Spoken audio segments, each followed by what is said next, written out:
Hello friends, welcome to Jaibhanu's kitchen. இன்றைக்கான வீடியோவில் நம்ம என்ன பார்க்க போகிறோம்னா ரொம்பவும் டேஸ்ட்டான கோகனட் ரைஸும் அது கூடவே மீன் மேக்கர் கிரேவி எப்படி செய்கிறதுன்ட்டு பார்க்கலாமா. ஃபர்ஸ்ட் ஒரு குக்கர் நல்லா சூடு பண்ணிக்கோங்க. சூடானதுக்கப்புறம் கோகனட் ஆயில் ஆட் பண்ணிக்கிறேன். கோகனட் ஆயில் ஆட் பண்ணுறதுனால ஃப்ளேவர் ரொம்ப நல்லாயிருக்கும். இப்போ இதில் பட்டை, அன்னாச்சிப்பூ, கல்பாசி இது சேர்த்துட்டு நல்ல எண்ணெயில் ஃப்ரை பண்ணிக்கோங்க. இப்போது இதில் 1 டீஸ்பூன் அளவுக்கு இஞ்சி பூண்டு பேஸ்ட் ஆட் பண்ணிக்கிறேன். ஆட் பண்ணிவிட்டு இதுவுமே நல்லா ஃப்ரை பண்ணி கொடுத்துக்கிறேன். இப்போ மிளகாயை கீரி இதில் சேர்த்துட்டு இதையும் நல்லா ஃப்ரை பண்ணிக்கிறேன். ஃப்ரை பண்ணிவிட்டு ஒரு மீடியம் சைஸ் அளவுக்கு ஆனியனை இந்த மாதிரி கட் பண்ணி எடுத்து வச்சுருக்கேன். இதையுமே சேர்த்து நல்லா ஃப்ரை பண்ணி கொடுத்துக்கிறேன். வெங்காயம் பொன்னிறமாக வதங்கட்டும். அதுக்கப்புறமா இதில் ஒரு சின்ன பவுல் சைஸ் அளவுக்கு தேங்காயை இந்த மாதிரி மிக்ஸி ஜாரில் அரைச்சி அதையுமே சேர்த்து நல்லா ஃப்ரை பண்ணிக்கிறேன். இப்போ பிரியாணி இலையும் புதினா இலையும் சேர்த்துக்கிறேன். இது ரெண்டுமே எங்கள் வீட்டு தோட்டத்தில் வளர்ந்த ஃப்ரெஷ்ஷான இலை. இப்போ இதில் 2.5 டம்ளர் அளவுக்கு தண்ணி சேர்த்துக்கிறேன்.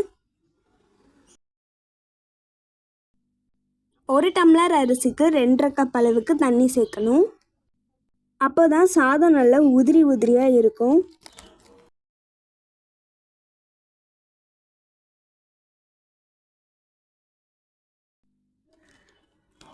இப்போ இதில் அரிசியை சேர்த்து நல்லாவே இந்த போல் கிளறி கொடுத்துக்கிறேன்.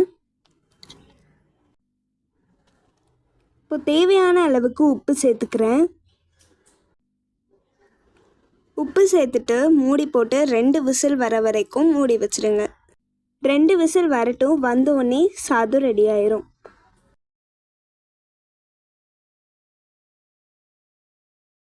இப்போ இந்த கோகனட் ரைஸுக்கு ரொம்ப டேஸ்டான சைட் டிஷ் எப்படி செய்கிறதுன்னு சொல்லிட்டு பார்க்கலாமா.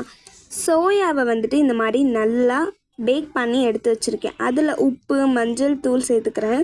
சேர்த்துட்டு 1 டீஸ்பூன் அளவுக்கு மிளகாய் தூள், 1 டீஸ்பூன் அளவுக்கு கரம் மசாலா சேர்த்துக்கிறேன். சேர்த்துட்டு 1.5 டேபிள் ஸ்பூன் அளவுக்கு மைதா மாவு சேர்த்துக்கிறேன். சேர்த்துட்டு இதை நல்லா கலந்து கொடுத்துக்கோங்க. இதில் லைட்டாக தண்ணி தெளித்து கூட கலந்து கொடுத்துக்கலாம்.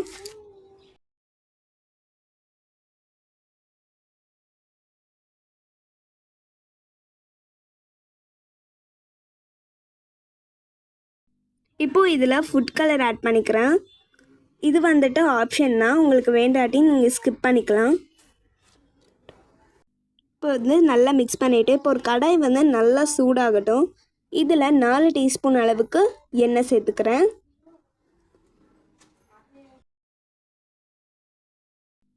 எண்ணெய் நல்லா சூடானதுக்கு பிறகு சோம்பு 1 டீஸ்பூன் அளவுக்கு, ஜீரகம் 1 டீஸ்பூன் அளவுக்கு சேர்த்துக்கிறேன். சேர்த்துட்டு இதில் 2 மீடியம் சைஸ் அளவுக்கு வெங்காயத்தை இந்த மாதிரி குட்டி குட்டியாக கட் பண்ணி அதையுமே சேர்த்து நல்லா ஃப்ரை பண்ணி கொடுத்துக்கிறேன். வெங்காயம் ரொம்பலாம் வதங்கணும்லாம் அவசியம் இல்லை, லைட்டாக வதங்கினாலே போதும். இப்போ நம்ம மிக்ஸ் பண்ணி வச்சிருந்தோம்ல இந்த சோயா மிக்ஸ், அதை இதில் சேர்த்து நல்லாவே மிக்ஸ் பண்ணி கொடுத்துக்கலாம்.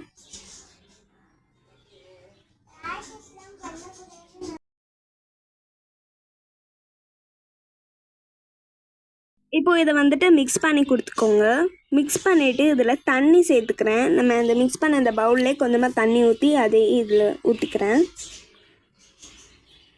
இதில் ஃபுட் கலர் நான் ஆட் பண்ணியிருக்கேன். நீங்கள் வேண்டாட்டி ஸ்கிப் பண்ணிக்கலாம். ஃபுட் கலர் ஆட் பண்ணும்போது பார்க்குறதுக்கு நல்லா அட்ராக்ஷனாக இருக்கும். இப்போ இதை கொஞ்ச நேரம் மூடி போட்டு வச்சுருக்கலாம். ரொம்ப டேஸ்டான மீன் மேக்கர் கிரேவி நமக்கு ரெடி ஆகிட்டு. இது ரோட் சைட் காளான் போலவே இது ஒரு டேஸ்ட்டாக இருக்கும். பார்க்குறதுக்கும் அப்படி தான் இருக்கும். டேஸ்ட்டுமே கூட அது கூட தான் இது மிங்கிள் ஆகும். இப்போ குக்கரில் 2 விசில் இதை ஓப்பன் பண்ணி பார்த்துடலாம். நம்மளுக்கு ரொம்ப டேஸ்டான கோகனட் ரைஸ் ரெடி ஆகிட்டு. இதை இப்போ சர்வ் பண்ணி சாப்பிடலாம். ரொம்ப நல்லா டேஸ்ட்டாக இருக்குது. வாசனையே கமன்னு மணக்குது. இப்போ இதை சர்வ் பண்ணிடலாம்.